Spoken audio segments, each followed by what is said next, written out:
Olá, tudo bem com vocês? Vamos então para mais uma aula sobre a nossa série sobre a síndrome do gêmeo evanescente, características, enfim, né? Eu explorar esse mundo da síndrome do gêmeo evanescente, que é algo que nós não temos praticamente acesso e que traz tantas compreensões quando nós começamos a explorá-lo e percebemos o quanto é rico ter esse conhecimento, né? Hoje eu quero fazer um movimento bastante diferente com você. Eu quero começar essa aula contando sobre uma entrevista que eu assisti hoje, bem cedinho, era por volta de umas 4 horas da manhã, e eu tava correndo na esteira e essa entrevista me chamou a atenção, eu comecei a observar o que tinha por detrás disso e eu quero dividir com você então, porque eu penso que são dúvidas do nosso cotidiano e que acabam trazendo uma nova compreensão de como a síndrome se mostra de diversas formas muitas vezes que a gente nem acaba imaginando, né? Então era um e-mail, uma mensagem que uma mãe passava para um programa perguntando como ela deveria agir porque ela estava grávida e ela tem uma filha de 8 anos. E essa filha de 8 anos, ela começou a apresentar uma insegurança muito grande e começou a dizer que ela estava chorando com muita frequência porque ela sentia que os pais poderiam morrer. E aí, então, a mãe dizia que por mais que ela tentasse estar perto, próximo dessa criança, essa criança continuava apresentando uma insegurança e um medo da partida dos pais muito grande. Nós precisamos compreender que sempre que nós temos uma questão da síndrome do gêmeo evanescente, nós também temos uma questão sistêmica. Não se esqueçam disso. Não desalinhem uma coisa da outra. Não tem como olhar para um sem olhar para o outro. O processo é sempre olhar para a questão sistêmica e, na sequência, olharmos então para a síndrome do gêmeo evanescente. Quando nós olhamos, para toda a questão sistêmica, quais seriam os alertas que poderiam se mostrar a partir dessa questão? Claro, gente, que aqui é uma avaliação técnica. Eu compreendo que o movimento de constelação mais profundo, ele traz o preencher do campo de energia que se abre e a partir desse preencher o constelador então traz a sua compreensão, imprime ali naquele atendimento uma elucidação maior de algo que vem à superfície. Nesse caso, nós estamos olhando para uma questão técnica. Tecnicamente, o que poderia estar gerando essa insegurança, esse choro, essa angústia dessa criança, né? Primeiro, sistemicamente, nós precisamos entender o seguinte: é um segundo filho que está para nascer. No inconsciente coletivo, ou do pai, ou da família da mãe, deve existir uma partida após o nascimento do segundo filho. Mas, Kátia, como partida? De algumas formas. Por exemplo, o nascimento do segundo filho pode ser marcado de fato por um nascimento de irmãos gêmeos, aonde um sobrevive e o outro não sobrevive. Pode ser marcado por uma morte no parto. O segundo filho nasceu e a mãe veio a falecer. Pode ser marcado também por uma partida após o nascimento. Nasceu, ficou alguns dias, teve uma infecção decorrente ainda daquele processo do nascimento e a mãe acabou partindo. Pode ser que durante a gestação dessa mãe, um pai venha a ser sedentário e falecer. Eu tenho um caso que eu atendo que quando a mãe estava de 6 meses de gestação, eu atendo já a filha. A mãe dela estava de 6 meses de gestação dela, o pai teve um mal-estar, um mal súbito e acabou falecendo. Ela não conheceu o pai, né? Então, existem diversas dinâmicas sistêmicas que podem gerar um registro no inconsciente coletivo da família, aonde demonstra que quando o segundo filho nasce, vem a partida, vem uma morte. Precisamos também compreender que esse inconsciente coletivo, ele pode existir de muitas gerações lá para trás. Então, você não necessariamente vai olhar e falar, foi com a minha avó, foi com o meu avô, foi com o meu tio, foi com a minha tia. Não! Às vezes nós estamos falando que isso aconteceu lá em 1850, em 1860. E isso passa, em algum momento, a se mostrar, a se identificar com esse processo. Então, não é um processo que necessariamente tem que ser sabido por mim agora. Muitas vezes as mulheres engravidavam, os homens eram chamados para a guerra. E quando as crianças nasciam, existia um pai ausente. Pode ser que no passado um pai tenha se afastado da mãe numa separação de casal durante a gestação e quando o segundo filho nasceu, alguém não estava presente. Tudo isso, então, fica registrado no inconsciente coletivo. Relembrando um pouquinho você sobre o que é o inconsciente coletivo, afinal de contas é importante que nós sempre tenhamos bastante claro isso em mente, né? O inconsciente coletivo é uma nuvem energética onde nós registramos todas as nossas experiências, sejam elas positivas ou negativas. Tudo aquilo que a família vive, principalmente os traumas, algo que se torna marcante, pode ser também uma informação positiva. Fica nessa nuvem energética. Seria um diário em formato de nuvem. E essa nuvem energética, ela é consultada por todas as gerações que vêm na sequência daqueles que gravaram, que escreveram aquela situação. Então, o inconsciente coletivo, ele traz toda uma bagagem de informações que de tempos em tempos é acessado por nós. E a partir daí, aqueles que têm mais ressonância com a informação passa por repetir. Então vamos supor, de repente, eu não vi o nome dessa criança, mas vamos supor que essa criança se chame Ana.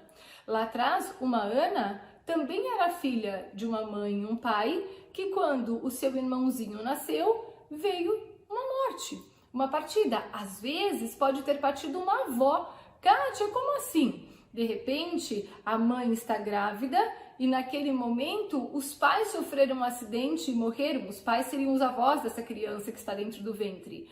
Ou ainda uma mãe, um pai passam mal e acabam vindo a falecer durante a gestação ou logo após o nascimento.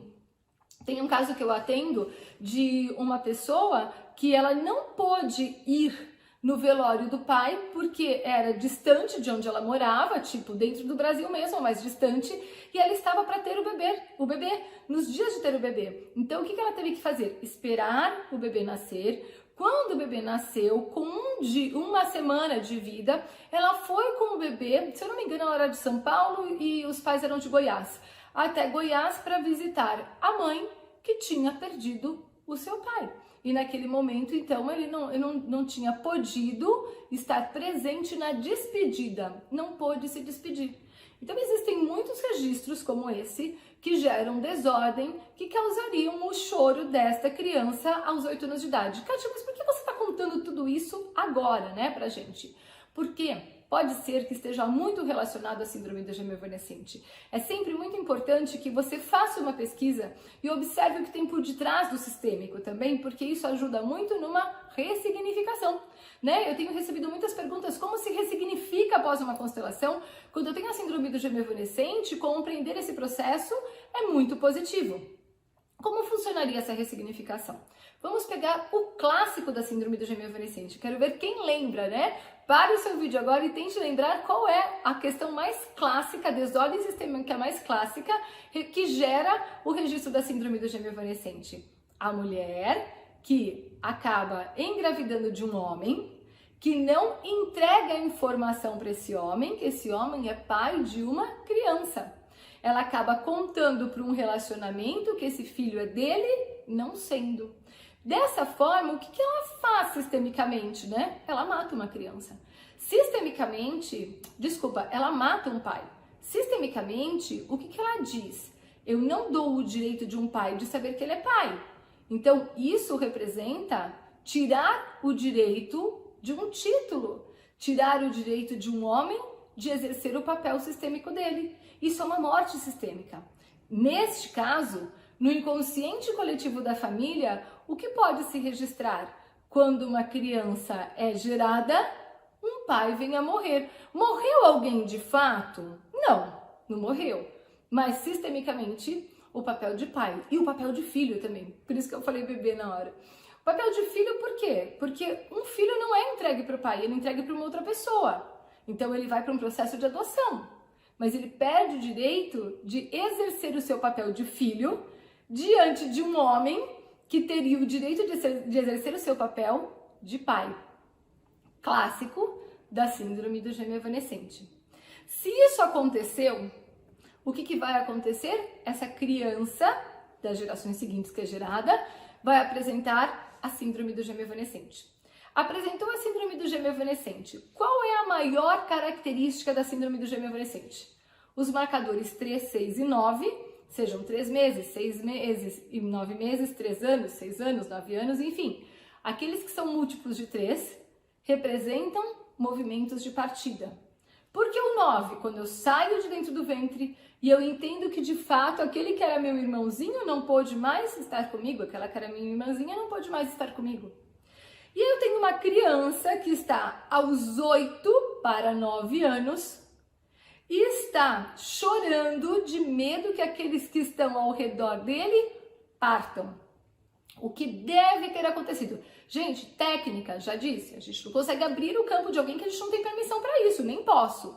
Mas eu estou fazendo um estudo de caso, uma avaliação técnica com vocês, né? O que acontece? Essa criança deve ter tido dentro do ventre 2 embriõezinhos que se desenvolveram com ela. Quando ela percebe que ela vai nascer e ela se ressente com essa perda, ela passa a projetar na vida dela situações onde ela vai repetir a perda dos 2 irmãozinhos. Quando ela está lá dentro do ventre, vamos revisar um pouco essa questão. A criança, então, está dentro do ventre, está interagindo 3 sacos gestacionais, normalmente são sacos distintos, né? Existem exceções, mas na maioria das vezes sacos distintos. Esses sacos interagem entre si e essa interação então gera uma compreensão, um registro de que vamos nos desenvolver, vamos crescer e vamos então dar continuidade a uma história. Acontece que à medida em que o fluxo sanguíneo não dá conta de implantar os 3 embriões, um embrião é implantado, os outros 2 começam a entrar numa carência alimentar e acabam, de alguma forma, se evanescendo.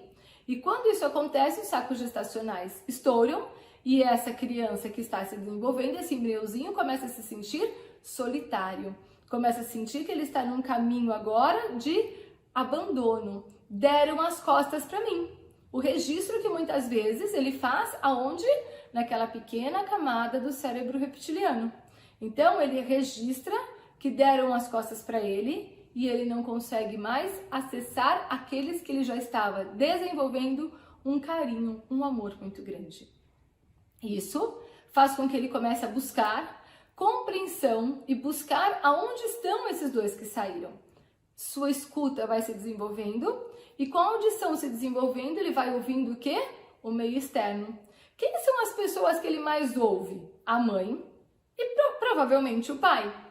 À medida em que ele vai ouvindo, essa criança vai ouvindo o som externo, ela vai dizendo, vocês saíram, me abandonaram aqui. Aí tem a primeira interrupção de vínculo entre mãe e filho, pai e filho. Lembrem-se disso, eu sei que eu já passei isso para vocês, mas isso é sempre importante nós reiterarmos, porque isso é o princípio de toda a desordem de quem tem o registro da síndrome do gêmeo evanescente. Ele vem a nascer e ele percebe que aquela que entrega o alimento é aquela que ele registrou, que deu as costas para ele. E aí vem uma dificuldade numa entrega de relacionamento total pelo temor de mais cedo ou mais tarde viver o abandono novamente. Ele registrou que no 9º mês ele não conseguiu mais resgatar aquilo que no começo era tão agradável, era tão saudável para ele. Começou de uma forma muito intensa, muito gostosa, muito prazerosa e terminou com dor e sofrimento. Guardem isso, daqui a pouco nós vamos falar sobre isso. Iniciou de uma forma muito prazerosa e terminou com dor e sofrimento. Isso é um clássico dentro da síndrome do gêmeo evanescente e daqui a pouco eu vou abordar com você. Mas vamos lá. Então essa criança nasceu, olha para a mãe, olha para o pai e vem a interrupção de vínculo.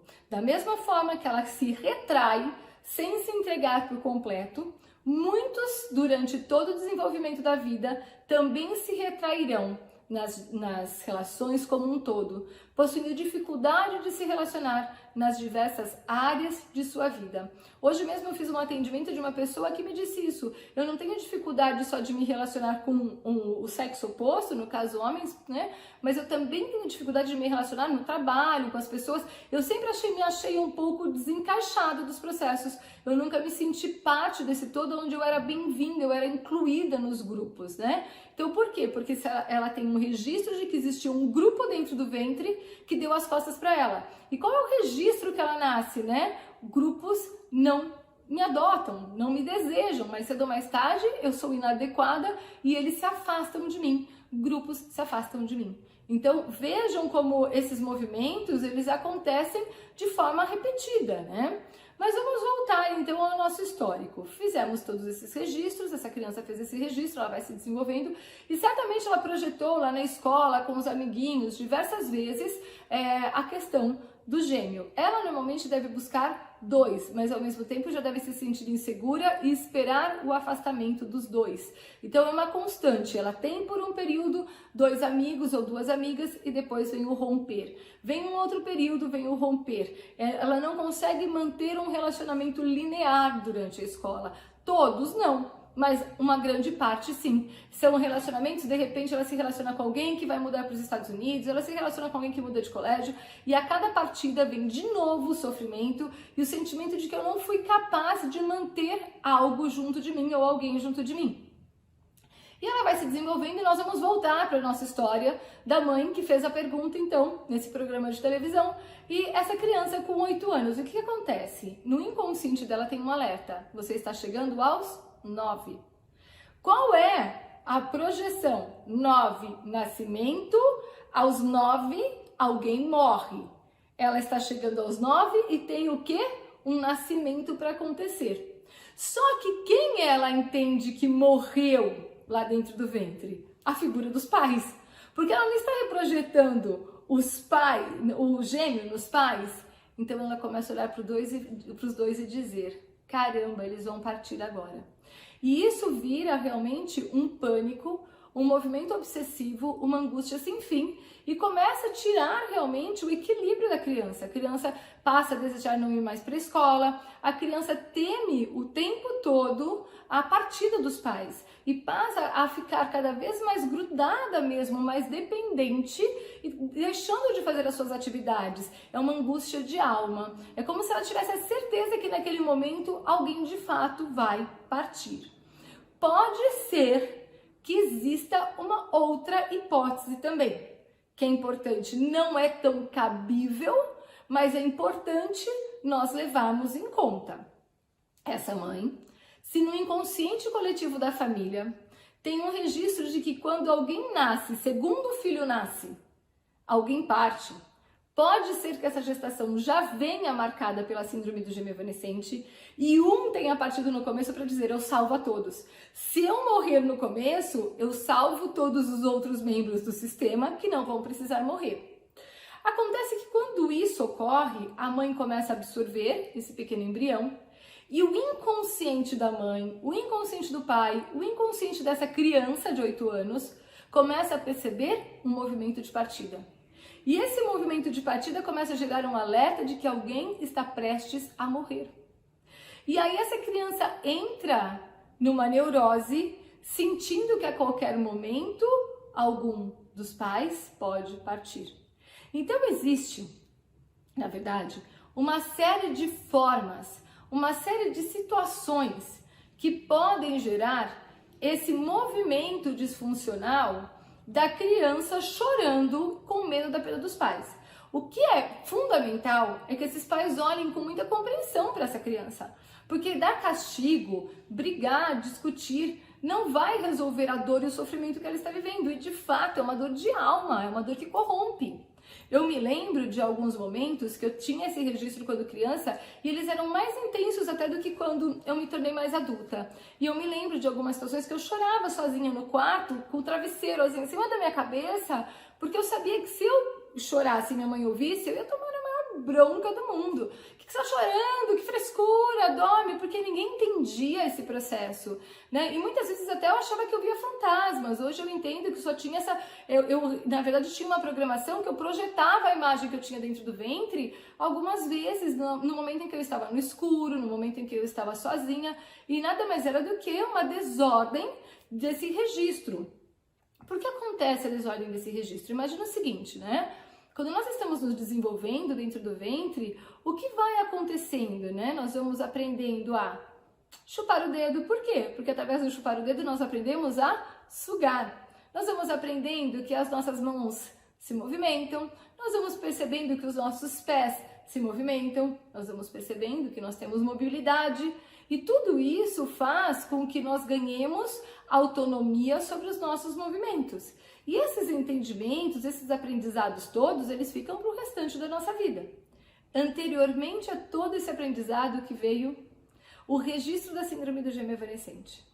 À medida em que o cérebro reptiliano ele vai se desenvolvendo, as outras camadas cerebrais também vão se desenvolvendo, vai ficando enraizada a mensagem dentro dele da desordem da síndrome do gêmeo evanescente e principalmente a mensagem dos sentimentos disfuncionais que eu vivi. Então, se eu vivi um sentimento de incapacidade, se eu vivi um sentimento de que eu não pude manter alguém perto de mim, se eu vivi um sentimento de que eu devia ter agido diferente, se eu tivesse me movimentado mais, ou se eu não tivesse dormido, às vezes a criança ela está dormindo, né? E quando ela está dormindo, o que acontece? Naquele momento em que ela está dormindo, acaba estourando um dos sacos gestacionais. E quando ela vem a acordar dentro do ventre, aquele embriãozinho acorda dentro do ventre, quando tudo aconteceu. E aí o que acontece? É uma criança que tem dificuldade para dormir. Por quê? Ela tem um registro que quando ela está dormindo, algo parte e ela perde o controle da situação.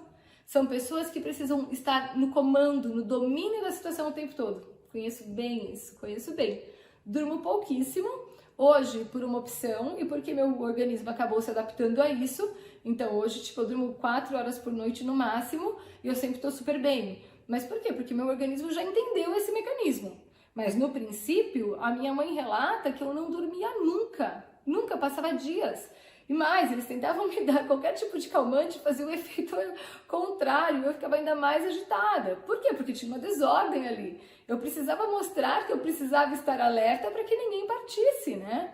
Então é importante, voltando à compreensão do filho, da mãe pelo filho, compreender que esse filho vive uma dor muito grande, uma dor que está enraizada desde o seu surgimento, que veio antes dele aprender a andar, aprender a falar, aprender a comer, aprender a levantar o garfo para levar até a boca. Então imagine o quanto isso é enraizado e o quanto isso é realmente forte nesse sistema. Agora, lembra que eu falei lá atrás? Existe um registro de que no começo é tudo agradável, no começo é tudo perfeito, mas com o passar dos dias, a desordem começa a surgir e aquilo que era tão bom se torna ruim. Isso é um registro que muitos que possuem a síndrome do gêmeo evanescente têm. Esse registro ele acontece porque no começo do ventre era muito gostoso o relacionamento com aquele saco gestacional ou com os sacos gestacionais. Eu me sentia ali parte de um todo em interação, em festa constante, em movimento constante. À medida em que os dias foram passando, os embriões vão se desenvolvendo e eles vão ficando sem recursos de desenvolvimento. Então eu continuo o meu baile ali, eu continuo o meu movimento intenso, mas os outros embriões continuam esse movimento intenso? Não continuam. E aí eu começo a perceber que a festa está sem graça. Faça uma alusão a uma festa. A festa começa a ficar sem graça. Os outros não reagem mais e não conseguem mais demonstrar a alegria, o encantamento, o movimento daquele lugar. Então, quando eu me vejo numa oportunidade de aproveitar algo que eu gostaria realmente de usufruir, eu começo a registrar que mais cedo ou mais tarde isso vai se tornar uma grande tortura, isso vai se tornar uma grande frustração. E a cada vez que algo vai bem, vocês já ouviram alguém dizendo, nossa, eu tenho até medo, porque quando as coisas começam a ir bem, logo depois vem alguma notícia triste, alguma coisa ruim. Por que elas já esperam isso? Porque elas já têm esse registro dentro da camada do cérebro reptiliano. Porque elas já cresceram, elas se desenvolveram exatamente com esse registro de que quem vive algo de muito positivo, na sequência vem uma grande dor, vem uma ruptura de relações, vem um abandono, vem um dar as costas. Então as pessoas que já ficam nesse estado de alerta, elas passam muitas vezes a cocriar a sua realidade. Por quê? Porque elas acreditam mas assim, de forma tão profunda nisso, que essa realidade passa a se repetir e se repete com muita frequência. Então, por quê? Porque aquele hábito do princípio, eu vou falar muito isso na semana em que a gente faz o desafio, o quanto o hábito ele passa a se repetir durante todo o período em que eu vou me desenvolvendo na minha vida adulta. Porque existe um hábito lá no início, no princípio da existência, que foi gravado em mim, que se chama mais cedo ou mais tarde o insucesso chega. Né? A felicidade é momentânea, mas após aquele êxtase da felicidade vem a dor, o sofrimento, o desconforto. Então, entender também que o meu filho, o meu marido, a minha esposa, eles não são pessimistas, mas algumas vezes eles têm esse registro tão forte, assim como a vontade de comer. Isso é tão forte, às vezes, que eles não conseguem sentir diferente. E isso era um registro que eu tinha muito. E eu criava a minha realidade o tempo todo assim, que não se podia comemorar. Que toda vez que vinha uma comemoração, na sequência vinha a frustração. Então eu esperava pela comemoração. Às vezes a comemoração nem acontecia, ou ela começava a acontecer e rapidamente ela era interrompida. E aí vem os registros de que todos são merecedores e eu não sou merecedor. No fundo, somos nós que criamos o nosso não merecimento. Até porque a gente precisa acrescentar a isso uma informação muito importante. A culpa que o gêmeo sobrevivente tem. A culpa, ele se sente culpado por não ter se mantido ao lado dos outros. Ele se sente culpado por não ter mantido os irmãos ao lado dele. Ele se sente culpado por ter sobrevivido. Enfim, ele é um pacote de culpa sem fim. E se ele é um pacote de culpa, como eu justifico uma culpa que eu sinto? Recebendo chicoteada. Né? Claro que é uma forma metafórica de dizer, mas eu preciso ser de alguma forma punido devido a uma culpa que eu sinto, que eu nem sei o que é. Então você vê crianças que às vezes a mãe tropeça na rua, ela já se sente culpada por aquilo. Ela vê a mãe entristecida, ela chega na escola e ela diz, eu não sei o que eu fiz, mas a minha mãe está triste. Às vezes a mãe está triste porque ela teve uma notícia triste, porque ela ficou sabendo de alguma coisa da família, não tem nada a ver com a criança. Mas a criança já codifica que tudo aquilo que acontece, que gera tristeza, mal-estar, está associado a uma atitude dela. E ela começa então a carregar cada vez mais culpa. E carregando cada vez mais culpa, ela tenta cada vez mais agradar, para justificar o papel dela dentro do sistema familiar. E são aquelas pessoas que precisam agradar com muita frequência, elas precisam agradar todos os dias e elas precisam fazer o impossível para gerar então um contentamento no outro, imaginando que assim eles não vão se afastar. E aí vem a grande bagunça. Porque quando eu agrado, eu gero desordem, segundo a lei sistêmica, equilíbrio entre dar e receber. E quando no equilíbrio entre dar e receber, eu não tomo a minha atitude de permitir que o outro faça, o que é o equilíbrio entre dar e receber? Eu entrego um pouquinho, permito que o outro faça e faça um pouquinho a mais. Ele faz um pouquinho a mais e permite que eu faça e faça um pouquinho a mais. E assim sucessivamente. Quando nós vamos tendo um movimento disfuncional, aonde eu só entrego, o outro começa a se sentir devedor. E quando o outro se sente devedor, qual é o movimento? De afastamento. Por quê? Porque eu paro de ter justificativas e eu me sinto em dívida. Quem se sente em dívida gosta de ser cobrado? Não gosta de ser cobrado. Então, à medida em que ele vai sentindo que o outro entrega, ele diz, eu não sou suficientemente capaz de atender a expectativa desse, que entrega cada vez mais para mim. Eu vou me afastar, porque me afastando, alguém que tem condição de atender toda essa expectativa vai vir se relacionar com ele e vai se manter com ele. E nisso pode acontecer uma parceria com o cliente, nisso pode acontecer num relacionamento de casal, isso pode acontecer entre amigos, enfim, essa desordem ela surge a partir do momento que existe uma necessidade de fazer mais do que o equilíbrio entre as partes. E isso acontece com muita frequência quando você observa a síndrome do gêmeo evanescente. É um processo completamente descompensado e é um processo que também é uma ilusão. Ele acha que dessa forma ele manteria alguém e aí vem de novo o abandono, porque quando ele percebe que ele não conseguiu, ele não foi capaz, ele vai fazer ainda mais no próximo relacionamento, vai desequilibrar ainda mais e vai se sentir ainda mais incompetente porque alguém se afastou novamente. Esse registro de afastamento constante faz com que cada vez ele tenha um desenvolvimento de mais baixa estima, que ele se sinta cada vez mais não cabível nas situações, não desejado nas relações, como se ele fosse incapaz de dar algo de positivo para alguém. E faz com que ele se retraia mais e mais, se fechando no mundo interno.